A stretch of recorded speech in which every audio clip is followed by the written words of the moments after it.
Hey, as we get back into society, let's remember, people will punch you in the fucking mouth.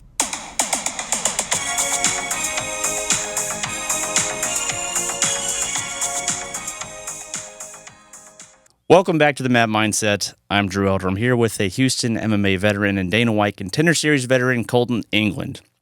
Kolton, thank you for coming on, man. I appreciate it. Appreciate it, man. Like we were talking about earlier, man, I feel like I've known you since you were 17, 18 years old, man, coming from football, and then seeing you at 4 ounce, and here we are, man, 15-something years later. Yeah, we go way back. Yeah. 4 ounce days when Gonna have to get a little closer to the mic, my friend. You When- can turn it and do all that stuff. Yeah. And then When, tilt it up. See, There we go. Yeah. There. Yeah. When everybody in Houston was going to 4 ounce for sparring. Oh man, yeah, it was nuts. We had Bob back in the day. Yeah. There That we little ass cage, the tile floor. Yeah. When Derek Lewis wasn't in the UFC. Yes. Everybody was beating everybody up. In Yeah. a little bitty cage. So it was fun. It was nuts. Yeah. That man, that's School of Hard Knocks for sure. So how did you get started in MMA? I don't know if you've listened to the podcast or not, but basically I just want to get some background information, how you got started in this career. So I was a big football nut. Whenever I was in high school, I just eat, sleep, breathe football. Then I was doing 2-a-days and I broke my arm and I was destroyed by it. So then I was like, hey, I need to find something to stay in shape and stay relevant. And so I started doing kickboxing to stay balanced. And whenever I started kickboxing, I felt like I started getting faster. I was more balanced. And then when I came back a year later after training kickboxing and jiu-jitsu and wrestling, and I came back to football, I was just on a whole nother level. I was faster, quicker. I was everything levels above all the other kids in high school. And then I ran a couple plays and was just destroying people, and something in my gut said, nah, this isn't for us. So Yeah. then I just hung it up. And Just called it quits right then and there? Called it. Wow. Right in the middle of practice one day. I told my coach, I said, hey, man, I don't want to do this no more. And he was like, what do you mean? Dude, you look great. You're bigger than all the other athletes. Because I had been training kickboxing with people that were much older. And so they let me in on all the knowledge of nutrition, how to recover. And, people in high school don't know that, or they didn't know it back whenever I was in high school.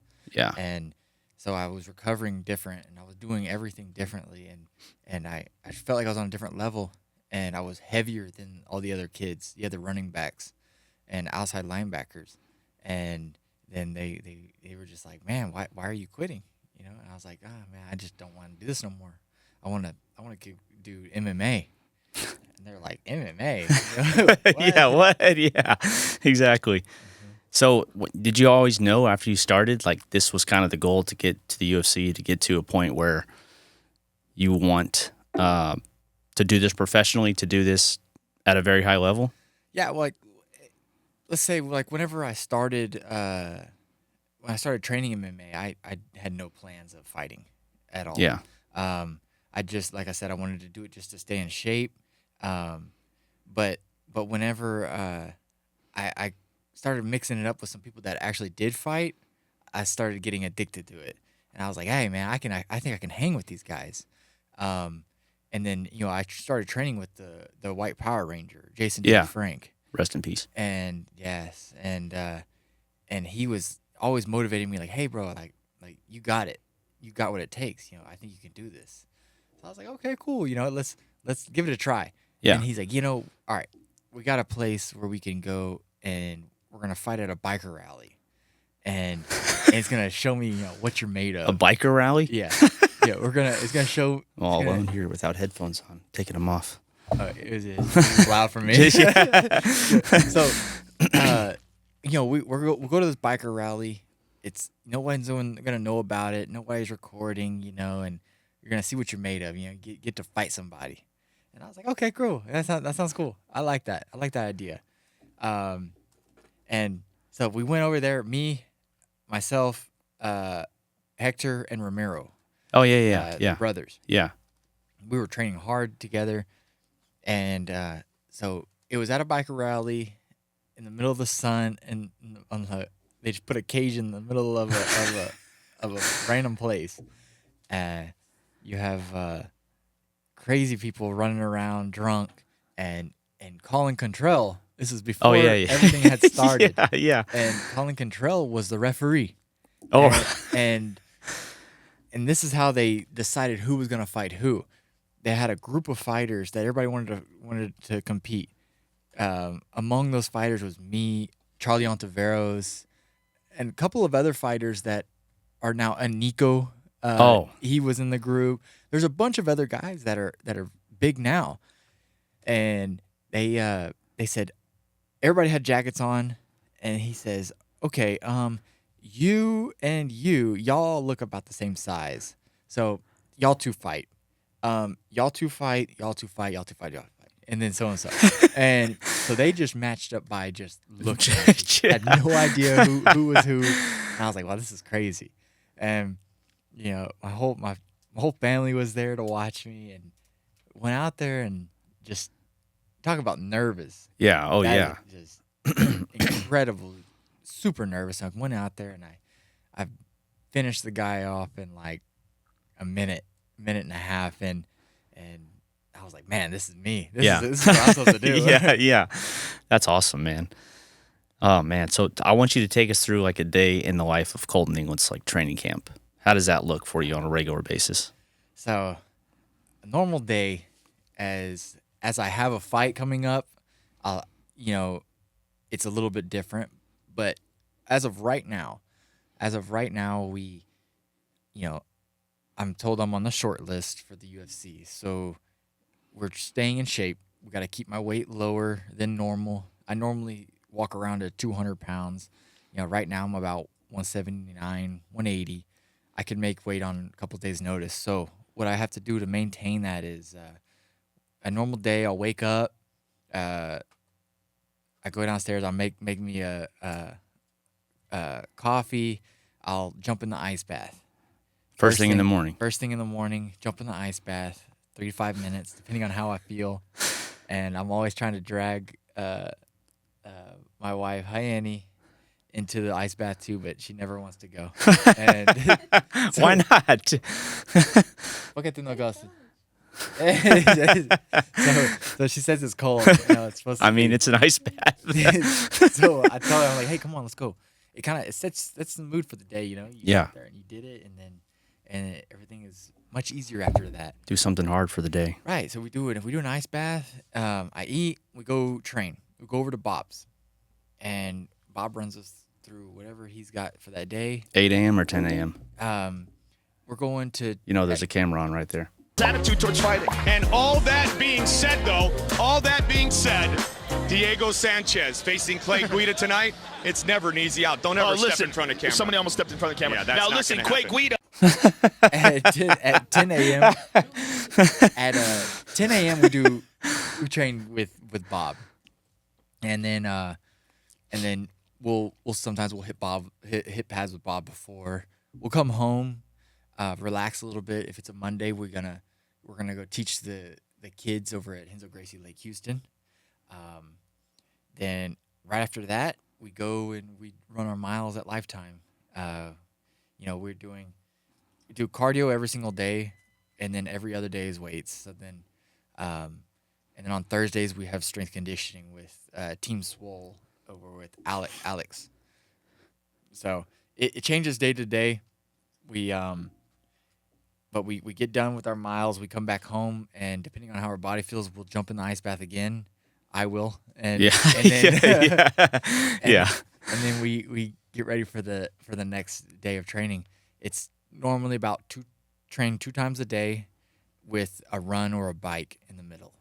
Okay. Is wow. Basically it. So you do put a lot of emphasis on strength and conditioning. Yes. Yeah, that's I've talked to a lot of people who are just like, I do it, but not as much as I should, and blah blah blah. I think it's so beneficial. So the thing what I noticed is if you put a lot of emphasis on strength conditioning, whenever you get into the fight, it pays off. Yeah.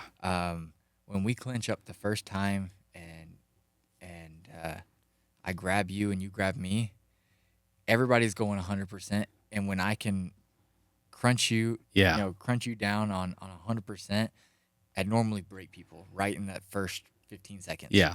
Like, I'm stronger than you. I'm going to last longer than you in this fight. I got the bigger gas tank. You can tell a lot from somebody just right off the bat. Yeah. Exactly. That's awesome, man. You being a fighter, as well that feeling.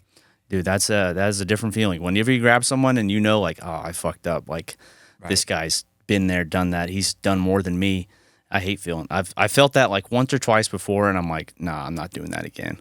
Yeah. So, the only guy I've ever fought, I've had over 30 fights, and the only guy that I've ever felt that has felt the same as me was Contender Series fight.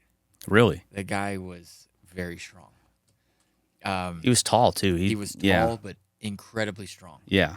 I wouldn't think it in a million years because I was looking at him at weigh-ins and I was like, I'm going to squish this dude. Yeah. And I grabbed him and I was like, whoa, he's strong. Yeah. So, yeah, man, that was pretty weird. Speaking of that, so the ref missed the eye poke in that fight. What's the road to getting back to the UFC look like for you? Right now, I got to just stay focused, keep doing all the right things. I feel like my opportunity is going to come. Yeah.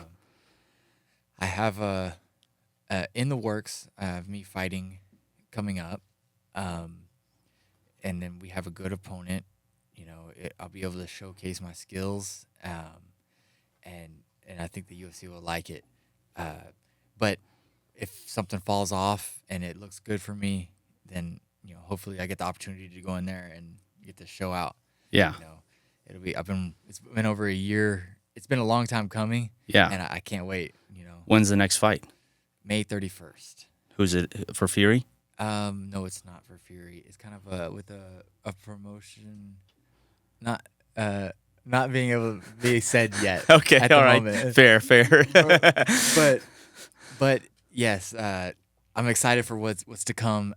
Cool. Can't wait. And when we get the shot, I'm ready. Excellent, man. That's awesome. You'll get the shot for sure. Told my manager on hours notice, I'll go in there and I'll make weight. Yeah. Yeah. I'll do whatever it takes. So coming from 200 pounds that you're walking around at, what does your weight cut look like? So from 200, I got some check-in to do. Yeah. When I'm at 200, I got a problem. Yeah. When I'm from 200 get down to about 179 where I'm in striking distance to 156. Yeah. I have to be running regularly 3 to 6 miles every single day. I have to be training twice a day for that weight to come down. And then once it comes down, I normally sit about 180 and I'm dieting, I'm running consistently, I'm biking, I'm doing everything correctly.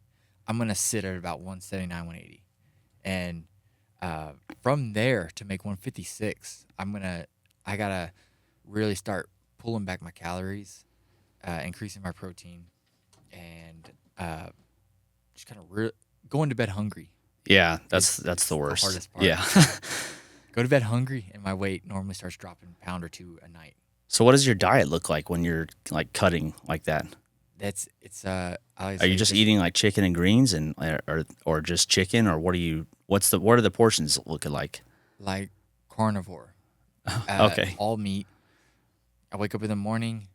I normally will fast, and then I'll go and I'll train, come back, and it's just a big bowl of turkey, bison, Wow. fish, and then I take a nap, come back, and it's turkey, bison, fish. When I go to sleep, turkey, bison, fish. Yeah. It's nonstop and it's annoying. Yeah. A little bit of yogurt. How many weeks out are you cutting from? From Like, when are you starting the diet? When are you starting the cut? Yeah. About 4 weeks. Okay. Oh man, so you're doing the chicken beef diet or the fish bowl 4 weeks out? Yes. Oh, about gosh. 4 weeks before a fight. And believe it or not, it's hard, but I feel the best I've ever felt whenever I eat like that. I'm very mentally clear. I don't have much inflammation in my body. I can go. Normally, when I hit about Thursday, my body's like, "Hey, do we need a rest day?" When I'm eating like that, I can go all week, and I don't need a rest day. Wow. So it's pretty cool. That's cool. Yeah. And so how many pounds of water are you cutting? I cut from about 178 to 156. So you're looking at a good amount. That's a lot of water, man. Yeah. I get down. I always tell myself, when I get to 177, I'm shredded. Yeah. And it's only coming water from there. Okay. I've been trying to make 145, but it's just not possible. You have a big frame for that. Yeah. Yeah. Heavy. Yeah. Just heavy. You're not small, but you're not like tall either. You're kind of like, how tall are you? 5'10", 5'11"? 5'10". Yeah, but you're also like jacked. So I feel like you making 145 would be a stretch. Yeah. Trying to, when I get my first UFC fight, my goal is to trick the Bruce Buffer. I'm saying 5'12". That's my biggest thing. Let's hope he does. He has him on his note cards. I'm hoping that he announces Jim Miller by Jim fucking Miller. Yeah. Hopefully. Exactly. Yeah. Oh man. Okay, so we're switching gears a little bit. You started training overseas in Brazil for a little bit. How long did you do that? For a couple months. That's when you met your wife. Yes, that's when I met Rayanne, my wife. I trained in Brazil. That's a whole different story. It's completely different than here. They're better at things that we're not, and then we're also better in other things. So, for instance, wrestling is a missing piece over there in Brazil. Oh, okay. Jiu-jitsu is awesome. Yeah, for sure. Kickboxing, awesome. Boxing, kind of a missing piece, halfway.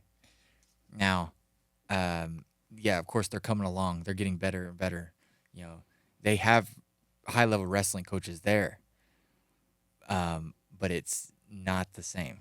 Yeah. If you can understand that. Yeah. Yeah. So that was a lot of fun. Me and Rayanne, we got along so well because everything we do, it's the same. Yeah. So I wake up, I go train, she goes train.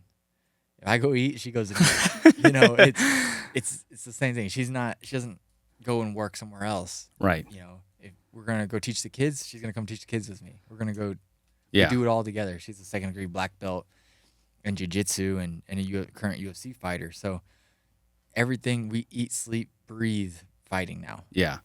What was it like training with your then boyfriend or love interest? Como foi? I'm gonna translate for her. Yeah. I'm trying to teach her English. She's not picking up very fast. So, como foi treinando comigo quando nós éramos namorados? No primeiro dia. Yeah, she said she wanted to beat me up, and as a boyfriend, you can't let your girlfriend beat you up. Yeah, exactly. Yeah. So the first days whenever I trained, I trained with her brothers, her family. Oh. Her family's a family of black belts. Okay. Mom, dad, brothers. Really? Everybody's a black belt. That's pretty cool. They put me through the ringer. I was a purple belt. So you got your ass kicked. I went in there. Yeah. I like to say that I would do 1,000% better now because the first times that I rolled over there, I did have cancer. And yeah. And I didn't know it. Yeah. So I was sore. I was slower. I was tiny. Yeah. I was 164 pounds. Wow. And I was like, man, it must be the food over here in Brazil is making me skinny. Yeah. But it was leukemia. Yeah. And I was weaker too. I was much weaker. And I had a couple of fights like that as well. So we still gotta go after it again. Now? Yeah, I got to roll with her dad a little bit. He came down for her UFC fight, and I'm much bigger, much heavier person. Yeah. It's different now. Yeah. But yes, the first days they put me through the ringer. I had to go with her big brother, who was a 2nd-degree black belt, and he demolished me. and then her little brother, who's really fast and very athletic, and then she was trying to finish me, but I couldn't let her. She almost caught me. Yeah. Almost. I had to use all my muscle. And then her dad and her mom. I mean, it was wild. Wow. So, That's crazy. So speaking about the leukemia, how did you trained with it? You got diagnosed with it. You trained with it, and then you fought with it. How did you end up catching it in the first place? What made you go, maybe I should go seek treatment or go to the doctor for something? So that's that was the hardest part. Was I was training for a fight, and my body was locking up, and I was like, man, this is odd. I think that I'm taking some kind of supplement that's messing up my joints. So then I stopped taking all of my supplements, and I couldn't fight, and then because I couldn't walk, because you couldn't walk at all. I couldn't walk. Wow. My joints would just lock up, and I would just be a sitting duck. I couldn't move, or my shoulders or my hips. So, and I was like, man, this is odd. I can't do this next fight. So I pulled out of the fight, and then I went to Brazil, and then it will come in episodes of locking up. My hips and my shoulders would lock up, and then it would release for a couple weeks, and then it would lock up again. So when it locked up, I was just like, man, this is crazy. It's something I'm taking. I take a lot of supplements. So then it released, and I was like, I'm good. Went to Brazil. Okay, I released it. And I was like, I'm fine. I stopped taking all the supplements. I'm good. Went to Brazil. I rolled really hard with our whole family. The next day, I couldn't walk, and I was hurting, and I couldn't believe it. Taking all the pain medications they have in Brazil, which are illegal here, and it wasn't helping. Yeah, a little bit helped, but not much. Then it released after I stayed there in Brazil for 10 days. It released after like 6 days there. It released, and then I went back to home.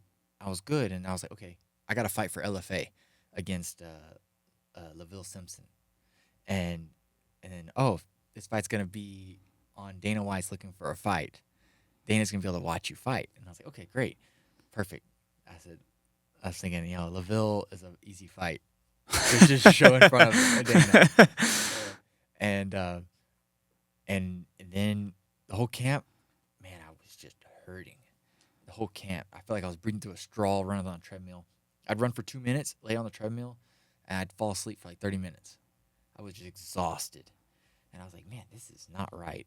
So me and my mom were looking at all different types of supplements I could take to help me out, but it did nothing helped. And then whenever I noticed that it was when I really stressed out my body is when I would have an episode of meaning of everything would freeze up. Yeah. I cut weight. I made weight. The next day, when an episode would come on, I would feel like a little sharp pain, like out of nowhere, and then it would like twinge, and I was like, it's coming. I was at weigh-ins, and it goes, it like tweaked in my hip, and I was like, this is odd. Why would it do it now? I hadn't even fought yet. Yeah. And then the day of the fight came, and I was in the back, and I felt it hard, and I was like, I could move, but I wasn't that bad. And I was like, okay. So I took I had a Jacked 3D back whenever it was legal. The original formula, right?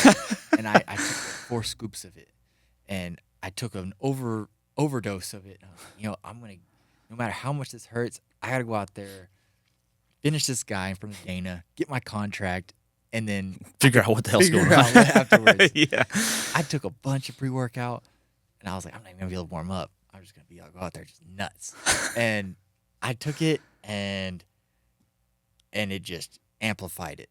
Oh. I got even worse, and man, I shut down. Couldn't walk, couldn't move. I threw a kick and my leg just locked out, and I fell and I hit my head on the tile on the floor. And Saul Solis was like, man, what's going on? Saul was massaging me out, trying to dig everything out, and I was sweating. There was like a pool of water underneath my chair where I was sitting and where he was massaging me, because it hurt so bad. There was so much pain, and so LFA called the doctor to come in. Hey, come look at this fighter. Something's wrong with him. The doctor comes in, he presses on my shoulders, presses on my hips. He's like, seems like you're just nervous. Oh, said, no. Right. Yeah, sure. I said, nervous. And he was like, yep, happens all the time. And I was like, nervous to fight this guy? and LaVille's camp was on the other side of the hallway. And I was like, no. And I was like, no way. I was like, I've had, at that time, like 20-something fights. Yeah. I was like, this is just another fight. He was like, well, then go out there and fight. And I was like, I can't even walk, dude. I said, do your job. Yeah. And he was just like, he didn't want to hear it. He said, then he went and told the matchmaker for LFA, he's just nervous or scared. I was like, oh, okay. So then I was like, all right. I looked at my dad and I said, hey, sounds like we got to go out there and fight. And he's like, no. So my dad went out there, canceled it. I was about to walk. I had my hands wrapped. Everything was gone on. Shirt was off already. And my dad called it. He says, nope, Colton's not fighting. And that place went crazy. I tell you, his fan base went nuts. I got called every name in the book for that one. Yeah. And then did you go get tested, and then you went and got blood work done, or? As we were leaving the arena, I'm getting carried out. I can't walk. My uncle and my dad are carrying me out, and we jump into my RV, and we drove straight to the hospital. They took my blood, and they said, man, your white blood cell count is so high, we don't know what's, like, you have cancer. We don't know if you have like a terminal cancer or like a cancer that is okay. We don't know what you have, but the looks of your blood right now, you're basically, you're not gonna be able to live much longer like this. Whoa. And it was a very serious thing, and I was like shocked. I said, man, these guys are lying. Yeah. You guys are liars. I'm good. I was in the best shape of my life. I was ripped beyond belief, and I couldn't believe it, and I didn't want to believe them either. I said, okay, these people are lying. I told my mom and my dad, I said, these guys they're full of it. Let's go. I said, let's leave this place. So we left, and then I was still locked up in the house, and then so we scheduled an appointment with another doctor. The doctor said the same thing. Wow. And then I said, I don't know. I think he's full of it too. So we left it again. And then we went to MD Anderson, which is one of the best cancer hospitals in the world. We went there, and they said, you have leukemia. And I was like, and my dad was like, you can't say they're full of it. Right. These people know what they're doing. Yeah. And I was like, I don't know. I was like, whatever. Okay. And then they were like, you have leukemia. So it's called CML, chronic myeloid leukemia. And 10 years ago, people were dying from this. But now we have an experimental drug that you can take. You can try. We don't know what it's going to do to you, but it could have a possibility of curing you. So I was like, okay. And then they're like, or you can take the normal drug and you could be okay. You won't fight again. You'll kind of have to be careful with what you do. No combat sports for sure. Because of all the it makes your bones brittle, or right. And you're gonna need to you're gonna put on some weight. You're not gonna be able to fight. And he says, and that's $3 million a year. Golly. And then you have another one that's a test. You're gonna be a test rat. and you can try this, and we'll sponsor you. Yeah. Said, Sign me the fuck up. So he said, which one do you want? Yeah. I looked at my mom, and I was like, let's be a test rat. Yeah. And she was like, let's do it. And then, so if 8 weeks of taking that drug, it was horrible. Yeah. Okay. I like to skip over because I don't like to talk about the horrible parts of chemotherapy and things, because that's just a part I want to forget about. Yeah. But when I say 8 weeks passed like nothing, it wasn't like nothing. It passed. It was rough. Days when I couldn't get out of bed, couldn't do anything, and I had lots of people helping me out, sending me all types of very cool stuff, CBD oils and all different types of things, really, really cool to help me out. When they did that, it helped big time. Now, whenever I was taking that medicine, I would take it's called a venetoclax. I would take that 2 weeks on and then 2 weeks off, on top of a drug every single day. Wow. And then when I hit the 2 weeks on with the venetoclax, dude, destroyed. Yeah. I would sweat white. Really? I was sweating the drug out. And they told me whenever you get on this drug, don't train, basically sit at home, watch TV, don't do anything, any type of exercise, and limit the amount of water you drink so you're not expelling it.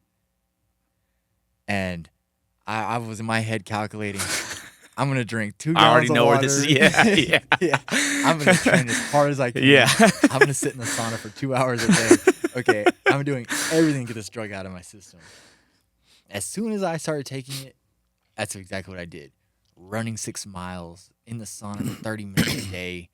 I was drinking 2 gallons of water, eating perfect. Went back to Brazil. I was training, fighting, wrestling. Came back here doing the same thing. And 8 weeks later, I didn't have any leukemia in my system. That's amazing. It was pretty wild. Wow. How did your body hold up during this 8-week process of taking this drug and you still training, even though they told you not to?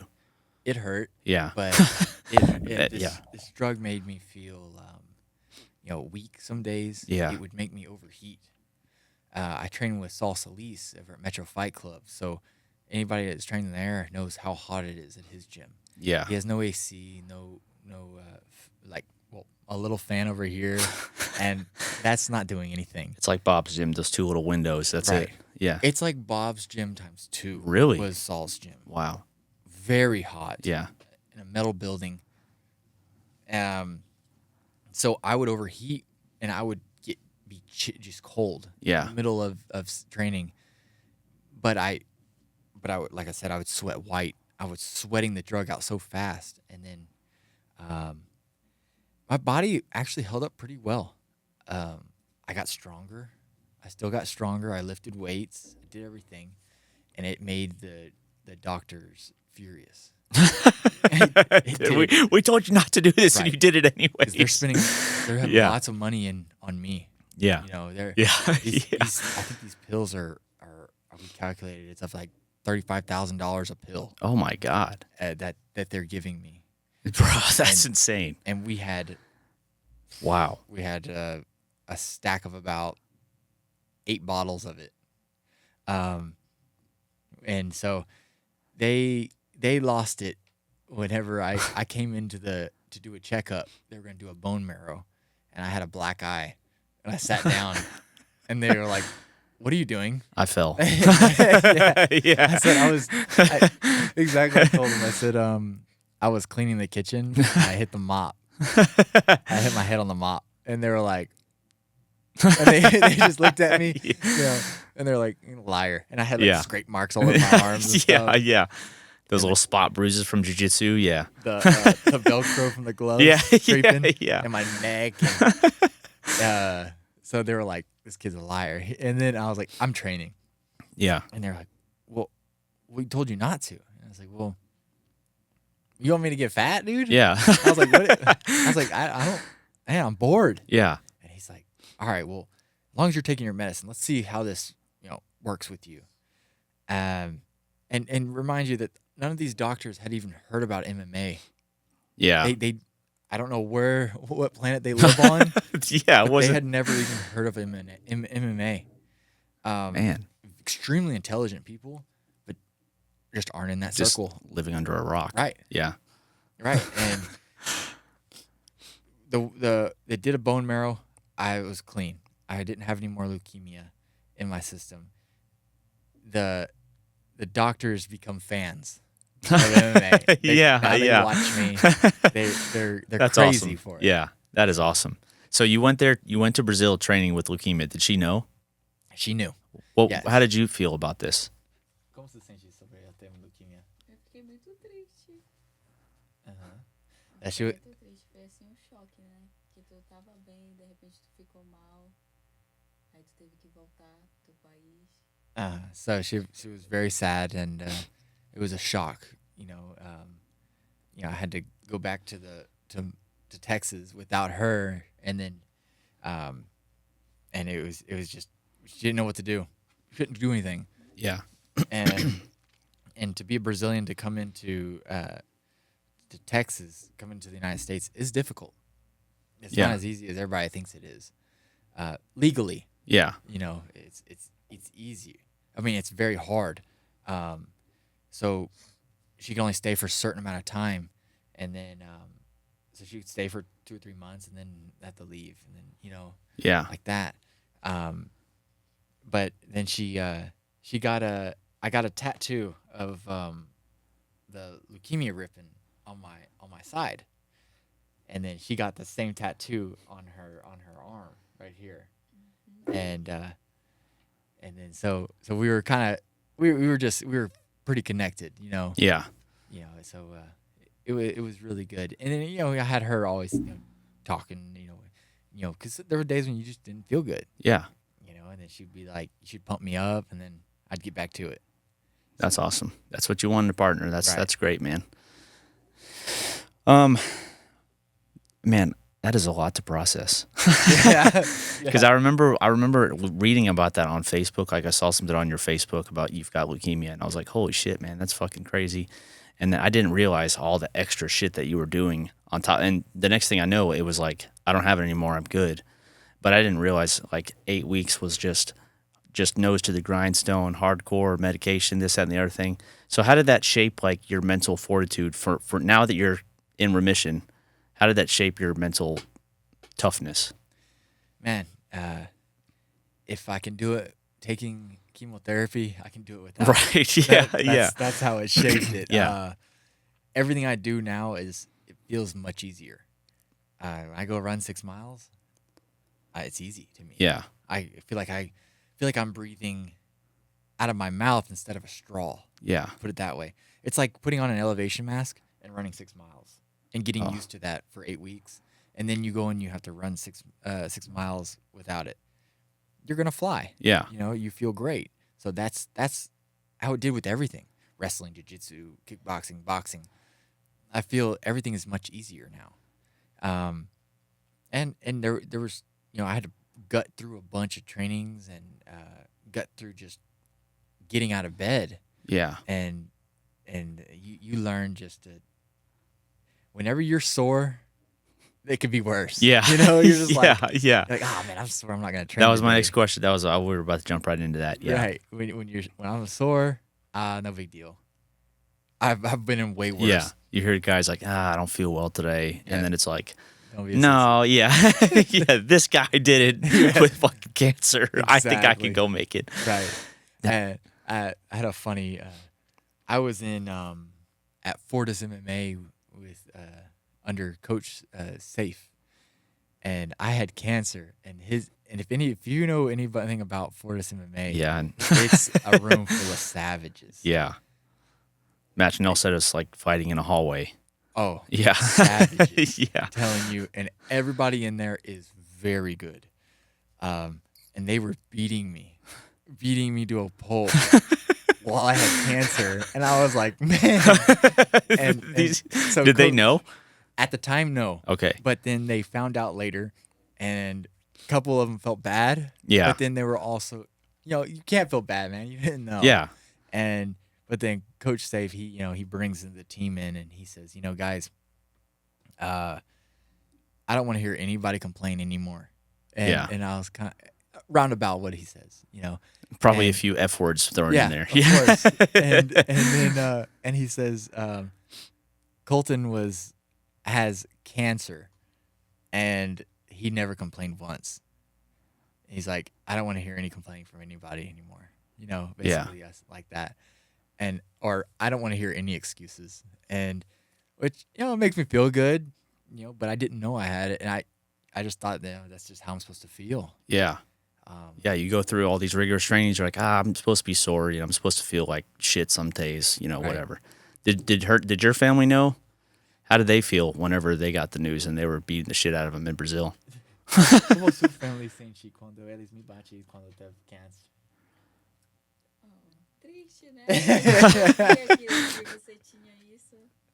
Yeah, they felt sad as well.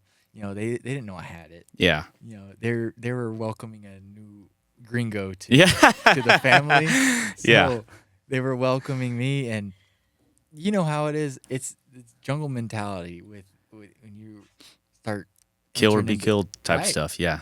Right. So they want to see, hey, can this white boy hang? Yeah. So I was put to the test. Yeah. And I feel like I still passed it with a Yeah.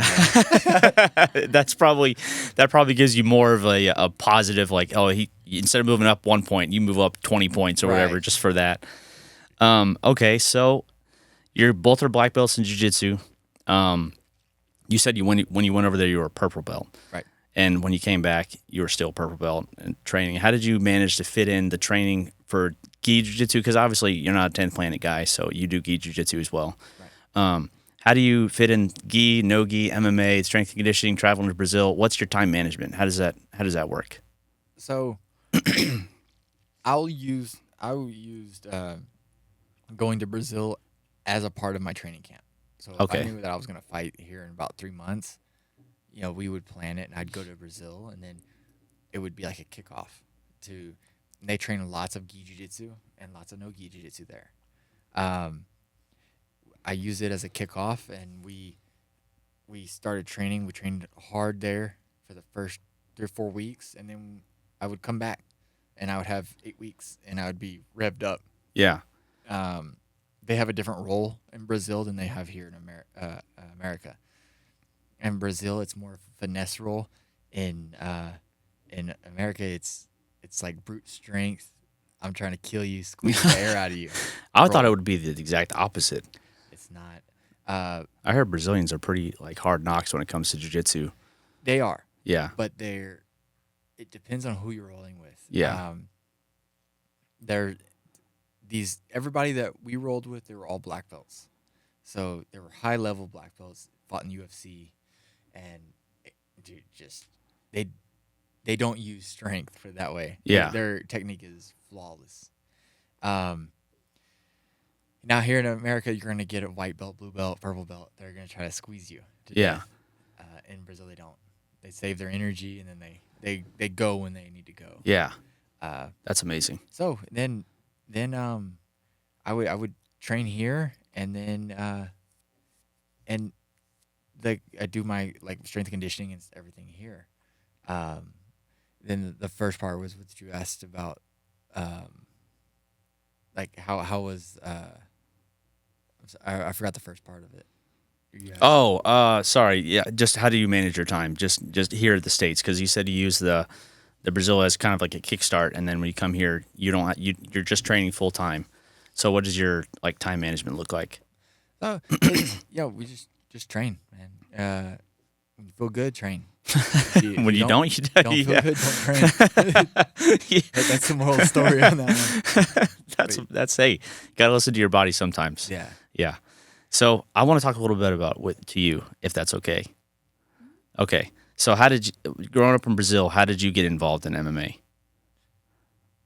Como tu entra UFC, or no UFC, MMA? No MMA, Uh-huh. eu fui assistir uma luta na praia. Okay. Fala. Vai, fala. Eu fui assistir uma luta na praia, tinha 2 mulheres lá lutando. So she was going to watch a fight on the beach, and there was 2 girls fighting on the beach. Eu tinha 16 anos, eu falava com meu pai. She was 16 years old, and she told her dad, "Hey, I want to do that." Eu quero lutar, eu quero ser igual elas. Eu quero lutar. Aí foi quando eu fiz 17, por 18 anos eu fui treinar na Marajó Brothers. Não sabia nada. Yeah, so she said that she wanted to do that. She wanted to be equal, wanted to be like those girls that were fighting, and then she went and started training at Marajo Brothers, and she didn't know anything. Eu não sabia nada, só sabia o jiu-jitsu, era faixa Yeah. marrom. Yeah, she was a brown belt in jiu-jitsu at Oh, the time. okay. You know, she had only trained jiu-jitsu. It almost like try to fill everybody in, and when you grow up where she is from, everybody does jiu-jitsu. Yeah, that's what I was gonna ask. Like, were both your parents black belts when you were younger? Yes. Okay.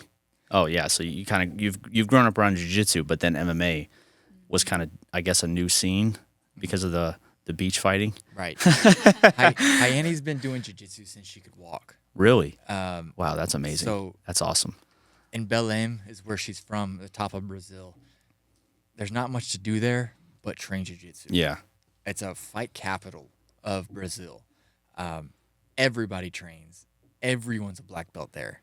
You go there, everybody has cauliflower ear. Everyone's a black belt. 2nd, 3rd, or 4th degree black belt. Not even just fresh black belts. There was never a gym that it was more whites and blues than there was blacks. Whoa. It was always more black belts than everyone. The jiu-jitsu over there is insane. Yeah. So, oh yeah, I believe it. so she went to start training at Marajo Brothers, all black belts. Everybody's a monster. Aí eu treinei ano. She depois trained eu 1 year. estreiei na profissional. So she trained 1 year, and then she had her pro debut as an MMA. Aí eu fui lá, ganhei, lutei 3 rounds, chutei a menina na barriga. Eu ganhei, desde lá, eu nunca parei.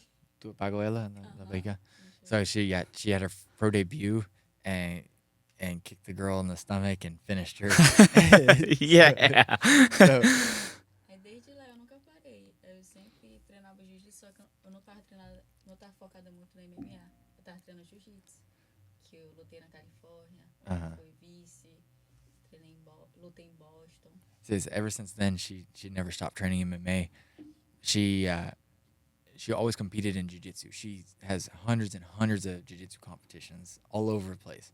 California, Boston, New York, all over the United States. So she was here. And a funny story is she was in California training with Cobrinha. I don't know if you know who that is, jiu-jitsu wise. Cobrinha is very, very high level jiu-jitsu. She was training there with him, getting ready for a competition, and I was training with Chris Cyborg and Gabby Garcia in the same gym. Before you guys knew each We other. didn't even know each other. Small world, man. That's a small world. Very funny. Yeah. Yeah. So we trained at the same gym but different hours. Yeah. Never crossed paths. Never saw each other. Until Brazil. Right. That's crazy. Very, very funny. That's awesome though. I love stories like that, man. That's so cool. So you won on the Contender Series. Unfortunately, you lost that one, but you came back. What was the process for you to get signed to the UFC? Because you're now signed to the UFC, and do you have any fights coming up? I know that's a lot. I'm sorry. Eu assinei com o Invicta, eu lutei o Contender, aí eu perdi. Foi uma lutona, né? Que até o Don White aplaudiu e tudo. Só que eu lutei no Invicta, fiz o contrato com o Invicta, fiz lá a minha estreia, ganhei e logo depois me chamaram para lutar pelo cinturão. Yeah. Aí foi que isso que fez eu subir e ir pro UFC. So she signed with Invicta right after she had lost her big fight with a Contender Series. It was an awesome fight. Yeah, I saw it was good. It was Yeah. a banger. Yeah. And then nobody would fight her in Brazil after that fight. Nobody wanted to fight her. 0 girls. Okay, when I tell you 0, 0 girls wanted to fight her. Invicta said, "Hey, we have girls for you to fight here." So she signed with Invicta. She went out there, fought a girl named Katie Saul, beat Katie Saul, and then after that, Heine's record was so big, and you know she was on a different level. I don't think many girls wanted that fight in Invicta all as well. Yeah. So she immediately fought for the title. First fight in Invicta. Yeah, a second fight in Invicta, Wow. fought for the title, and then beat the champ up bad. Beat her up for 5 rounds. Beat her. Then after that, I knew that she was gonna get signed to the UFC. She outclassed the champ. After that, there's no one for her to fight in Invicta anymore. You know, we had a little bit of a hard time getting her out of a contract for Invicta, and then she signed with the UFC, and then Next fight coming up. When's that? so she doesn't know yet. I think in like May or the month after that. Cool. Yeah, Cool. She'll have something. So you moved from Brazil. Are you officially like you live here now? Okay, and you're training with you guys. Obviously, you both train at Main Street because I've seen you there before. Do you like it? How does it differ from the jiu-jitsu gyms? Como é diferente de treinando aqui, né, treinando lá e like in Belém? Correct. Yes, sir. Yeah, tipo em Belém. Tipo É muito diferente, né? Aqui as academias são muito grandes, lá no Brasil é pequena. E na verdade eu tava sem academia. A academia tinha fechado lá, Marajó Brothers. E eu não tinha academia para treinar, então a melhor escolha foi eu ter vindo para cá e treinar aqui. yeah, so everything's bigger here. The gyms are tiny in Belém. They're like, you know, they're like size of like your room. Really? Yeah. So Wow.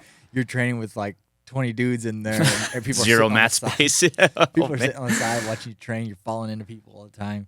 So there's a lot of space here. You can train, and the truth is, like, her gym had closed down over there in Belém. So it was perfect timing. When she came here, she didn't have a gym in Belém. She came here, and now she's got all the trainings. It's just, I mean, it's like white and black. Yeah. The difference of training over there to here is it's completely. Yeah. You know. You guys still travel over there and train? We're planning on it. You know, we're planning on going maybe this coming up summer. Yeah. Depends on fights and stuff. Right. Yeah. But- Absolutely. But you know, back a couple years ago, the training was really, really good there. Now gyms have closed down, and it'd be a lot more difficult. You're gonna find the good trainings in Rio de Janeiro, Sao Paulo. Like shoot box and stuff. Right. Yeah. Yeah. Right. Is it because the gyms have like those gyms have kind of taken over? Is that why those gyms have closed down? I'm not sure. It's it's not a very wealthy city, so Yeah. you know it's hard to hold a gym open Right. there. Yeah. You know. I can imagine that would be tough for sure. So, do either of you have plans to compete on any other type of fighting? I know you've done Submission Hunter Pros before as a black belt. Am I correct? Yes. Yeah. Did you have any plans to do any more of those? Any boxing? Calling out Jake Paul? What are we doing here? That's funny you say that. We were just having a conversation about it. We're gonna start doing more submission hunters. We're gonna start doing some submission hunters. Start doing jiu-jitsu competitions again. I wouldn't be opposed to doing bare knuckle, Man. but I don't know. Yeah. I want to make it to the UFC first. Yeah. I want to fight in the UFC, and then afterwards, if that comes, then I will. Yeah. But, you know, the way it's setting up right now is, you know, you go into the UFC, then you go into, you know, PFL 1. You know, PFL is merging with Bellator now, so now you're going to go into those, and you're going to be paid. You're going to get paid much higher than just going straight into PFL. Yeah. Yeah. I feel like you definitely have to look out for your paydays coming up here soon, because I mean, it's changed now from the time that we were younger, and you know, the UFC guys would have to make their own money basically by their sponsorships and the banners and stuff. Now you get the sponsorships from Venom and the money. It's had to change, but still, like I think it's still pretty competitive, the UFC pay, but you got to look out for your own well-being. Right. So, do you have any? How would you feel if he did bare knuckle? Como tu vai sentir? Sem gloves. Acho que vai ser bom. Yeah. Vai ser bom. See that's another really funny thing is that about us is like, there's a lot of couples that are like you said, like, how would you feel about if I fought bare knuckle? She's like, it'd be great. You know, That's it'd be awesome. great. You know, we'll go in there and we'll try to hurt somebody. Yeah. I've had other people, my friends, that have relationships, and they're like, man, I don't want you to fight. I don't want to, I don't want to see you get bloodied or this and that. That is normal for us. Yeah. It feels Yeah. normal. You know, like when she fights, there's always blood. Yeah. I don't know what it is. Yeah. There's Yeah. blood everywhere. And every time we fight, so it's just normal. You'll see at the end of the fights, I'll have half of her blood on me from her fight. Yeah. You know, whether it's her opponent or hers, but it's funny. You know, it's just like we back each other up. You know, Yeah. and this is what we do. Yeah. You know, she's been doing it since she could talk. Yeah. So, you know, it's a normal thing. As just going with your wife to go walk in the park, us to go fight somebody, it's the same thing. Yeah. Go to the gym, what we train. do. Yeah. You know? Do you guys train? Do you feel like you train better together? Yes. Some couples are like, I can't work out with my wife. I can't do this, that, or everything with my wife. So how does it differ when you guys, do you ever train separately now? No. Wow. No, it's always together. That's awesome. Power couple, There man. will be days Yeah. when I kick her a little bit harder than I need to. Yeah. Or vice versa, I'm sure. Right. Yeah. Right. Yeah, and Bob will see it too.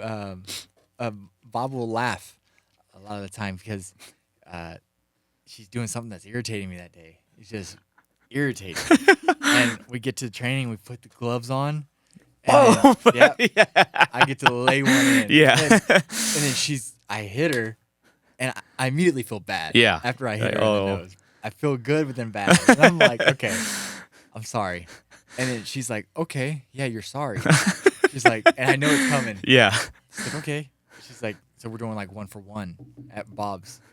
And I punch her in the nose. And then she throws 3. You know, it's 1-for-1. Yeah, She throws yeah. a 3 combo and cracks me. And she's like, yeah, now we're even.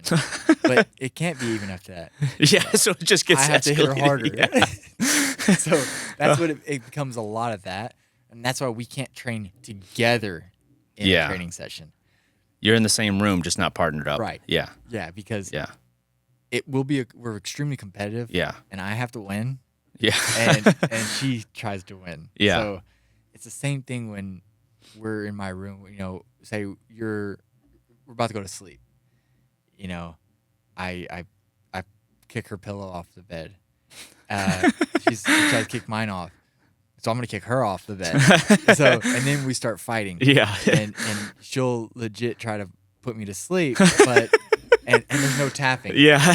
Yeah. So I can't get caught in nothing. You're constantly on edge. She had me in Yeah. a hill hook the other day, and she was like, "Yeah, I'm gonna rip it." And I tapped, and she just kept pulling it. And You're like, no. Hey, Yeah. I gotta escape. Yeah. I got to get out of this. Right. Oh, that's hilarious.